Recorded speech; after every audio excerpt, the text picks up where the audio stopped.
নমস্কার, কেমন আছো সবাই? আশা করি সবাই ভালো আছো, সুস্থ আছো। আমরাও বেশ ভালো আছি। মিনতিস লাইফস্টাইলে আবার একটি নতুন ব্লগে নতুন একটি দিনে সবাইকে স্বাগত জানাই। আজ হলো বুধবার। আজ সকালবেলা উঠেছি প্রায় 7টার মতো বাজে। তারপর সকাল 8টার পরে আমি কাজগুলো শুরু করেছি। সকাল সকাল যেন একটু কেমন ভালো লাগছিল না, একটু টেনশানই ছিলাম। তো অ্যাকচুয়ালি টেনশন বলতে তেমন কিছু না, তো যা হয় আর কি, ছোটো বাচ্চা থাকলে ঘরে তো সব মায়েরা একটু চিন্তা থাকে যে ছেলের সব কিছু নিয়ে একটা ভাবনা চিন্তা থাকে। তো কারণ আজকে 12 তারিখ আর ছেলের রেজাল্ট আউট হবে, তো যাব। তো ও যখন শুনছিল যে আমি যাব স্কুলে, ও যাবে বলছিল, তো রেজাল্ট দেবে। তো সেই রকম তো কিছু না, এখন মাত্র কেজি 1। তো তারপরও একটা থাকে না যে বাচ্চাদের, আমরা তো মারা গার্জিয়ানরা সবাই পড়াশোনা করায় যেন একটু ভালো রেজাল্ট করে, তো এটা একটা চিন্তা থাকে।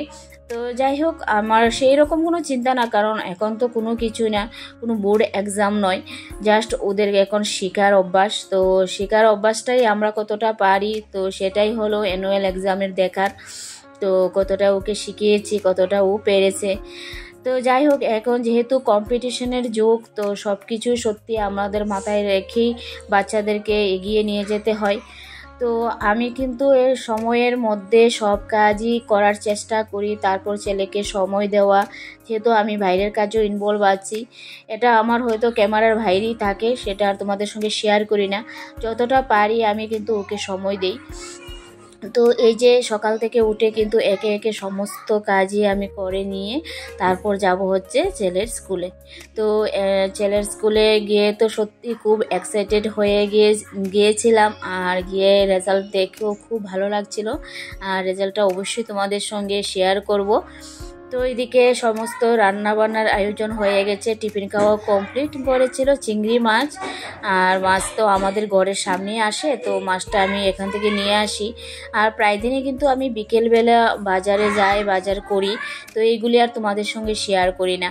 তো সত্যি খুব জটপটভাবে চলে যায়, যেহেতু মানে এগুলি আর শেয়ার করতে হয়তো ভালো লাগে না সব কিছু, যেহেতু ঘরের কাজকর্মগুলি শেয়ার করি। তো বাইরে গিয়ে আমি কোনো ব্লগও করি না, আর সেগুলি মাঝে মধ্যে হয়তো শেয়ার করি, বাজার থেকে কি আনলাম না আনলাম, তো এগুলি শেয়ার করি, সবসময় করি না। তো যাই হোক, তো সমস্ত রান্নাবান্না কমপ্লিট হয়ে গেছে, আর ঘরটি যেহেতু আগেই গুছিয়ে নিয়েছিলাম, তো এখন ঘর দরজা একটু ভালোভাবে ঝাড় দিয়ে তো ফ্রেশ হয়ে চলে যাব 10টার মধ্যে আবার স্কুলে।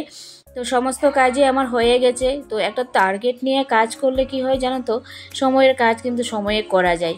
যেহেতু একটু আগে আজকে একটু মানে আছে না, কোথাও যাওয়ার হলে একটু টার্গেট নিয়ে কাজ করতে হয়। তো চলো, আমিও সব কাজ কমপ্লিট করে রেডি হয়ে গেলাম। তো ছেলে স্কুলে যাব, তো এই যে চলে যাব এখন স্কুলে। তো ছেলেও আমার সঙ্গে যাবে, তো এই আর কি। তো চলে গিয়েছিলাম স্কুলে, আর এই যে আমার প্রথম যে 1 নম্বরে বিমান ভৌমিক, তো ভালো ফার্স্ট হয়েছে, তোমরা দেখতেই পেলে, তোমাদের সঙ্গে শেয়ার করলাম। তো বলো তো, মানে সব গার্জিয়ানরাই তো চায় যে বাচ্চা একটু ভালো রেজাল্ট করবে। তো যদিও এখন তেমন কিছু না, তো এখন মাত্র ওর শেখার অভ্যাস, তো শেখার অভ্যাসটাই কতটা পেরেছি এটাই হয়তো একটা আনন্দের বিষয়।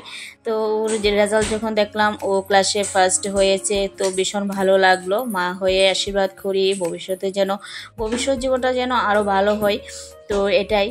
তো যাই হোক, তোমাদের সঙ্গে শেয়ার করলাম। তারপর ফিরে এসে স্নান করে পুজোটা দিয়ে দিলাম। তো স্কুলে মোটামুটি একটু দেরি করেছিলাম, বেশি দেরি করিনি। ম্যাডাম তার সঙ্গে একটু তো কথাবার্তা বলেছিলাম, ওদেরকে একটু ঠান্ডা স্প্রাইট খাইয়ে দিয়ে তারপর চলে এসেছিলাম। তো ঘরে এসে তো এই হলো আজকের একদম একটা মিনি ব্লগ তোমাদের সঙ্গে শেয়ার করলাম। তো আমার সমস্ত কিছু সময়ের মধ্যেই করে নিয়েছিলাম। তারপর একটু বিকেলের দিকেই চলে গিয়েছিলাম একটু পাশের রুমে, ফিরে এসে গাছের গোড়ায় জল দিয়ে দিলাম। তো সমস্ত কিছু কিন্তু আমার আজকে সময়ের মধ্যে করে নিয়েছি। তো এই হলো আজকের ব্লগটি, তোমাদের কেমন লাগলো অবশ্যই কিন্তু জানিও। তো যদি ভালো লাগে একটা লাইক করতে ভুলো না, কমেন্ট করতে ভুলো না। যারা নতুন বন্ধুরা আমার ব্লগটা দেখছো, তো প্লিজ সাবস্ক্রাইব করে পাশে থেকো। সবাই ভালো থেকো, সুস্থ থাকো। আজ এই পর্যন্তই, টাটা।